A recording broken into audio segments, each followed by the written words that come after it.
బంగాళాఖాతంలో ఏర్పడిన మోంథా తుపాన్ ఆంధ్రప్రదేశ్లో తీరం తాకుతుందని, అక్కడ భారీ వర్షాలు కురుస్తాయని భారత వాతావరణ శాఖ హెచ్చరించింది. కానీ తీరం దాటిన ప్రాంతాల్లో కాకుండా ఇతర ప్రాంతాల్లో పొరుగు రాష్ట్రం తెలంగాణలో ఈ తుఫాన్ అతి భారీ వర్షాల రూపంలో విరుచుకుపడింది. దీనికి కారణం మారుతున్న వాతావరణ పరిస్థితులు. తుపాను మొదట్లో ఆంధ్రప్రదేశ్ తీర ప్రాంతాలను ప్రధానంగా లక్ష్యంగా చేసుకుంది. గంటకు 90 నుంచి 110 కిలోమీటర్ల వేగంతో గాలులు వీచే అవకాశం ఉందని అంచనా వేశారు. ఇది కోస్తాంధ్రలోని పలు జిల్లాలపై తీవ్ర ప్రభావం చూపుతుందని వాతావరణ శాఖ హెచ్చరించింది. దీంతో ప్రభుత్వం ముందస్తు చర్యలు ప్రారంభించింది. గ్రామ స్థాయి నుంచి రాష్ట్ర స్థాయి వరకు అధికార యంత్రాంగం అప్రమత్తంగా ఉండాలని సీఎం చంద్రబాబు నాయుడు ఆదేశాలు జారీ చేశారు. మంత్రులు, కలెక్టర్లు, ఎస్పీలు, ఉన్నతాధికారులు అన్ని శాఖల సమన్వయంతో సమర్థంగా పనిచేయాలని సూచించారు. జిల్లాలకు తగిన నిధులు అందుబాటులో ఉంచాలని ఆదేశించారు. ప్రతి జిల్లాలో ప్రత్యేక అధికారులను నియమించి విద్యుత్, తాగునీరు, రవాణా సేవలకు ఎటువంటి అంతరాయం కలగకుండా చూసుకోవాలని స్పష్టం చేశారు. ఇక మోంథా తుపాన్ అక్టోబర్ 28 రాత్రి 11 గంటల 30 నిమిషాల నుంచి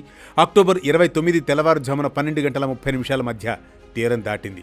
మచిలీపట్నం, కాకినాడ ప్రాంతానికి సమీపంలో పశ్చిమ గోదావరి జిల్లా నరసాపురం వద్ద తీరం దాటి భూభాగంపైకి వచ్చింది.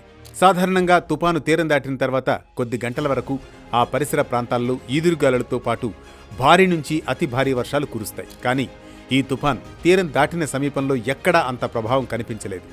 అక్టోబర్ 28 ఉదయం నుంచి అక్టోబర్ 29 ఉదయం వరకు ఏలూరు జిల్లాలోని జంగారెడ్డిగూడెంలో తప్ప పశ్చిమ గోదావరి, ఏలూరు, డాక్టర్ బిఆర్ అంబేద్కర్ కోనసీమ, కాకినాడ జిల్లాల్లో ఎక్కడా వర్షపాతం 50 మిల్లీమీటర్లు దాటలేదు. తీవ్ర తుఫాన్ ఉన్న సమయాల్లో గాలులు వీస్తాయి.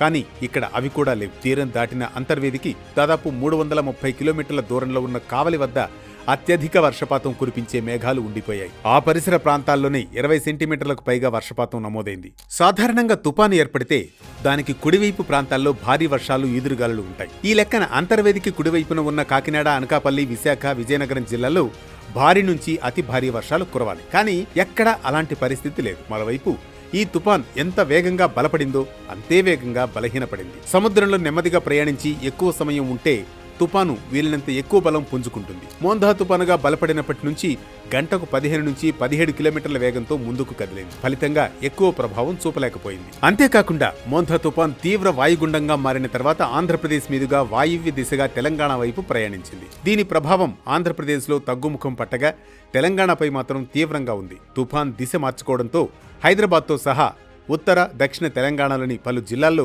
అతి భారీ వర్షాలు కురిశాయి. దీని కారణంగా తెలంగాణలోని అనేక లోతట్టు ప్రాంతాలు పూర్తిగా జలమయమయ్యాయి. వాగులు, వంకలు ప్రమాదకర స్థాయిలో ప్రవహించాయి. పాఠశాలలకు సెలవులు ప్రకటించారు. పంట నష్టం కూడా గణనీయంగా ఉంది. కేంద్రం దీనిని జాతీయ విపత్తుగా పరిగణించి సాయం అందించాలని తెలంగాణ మంత్రి కోరారు. మోంథా తుపాన్ విషయంలో అంచనాలు తప్పడానికి ప్రధాన కారణం ప్రస్తుత వాతావరణ మార్పులు.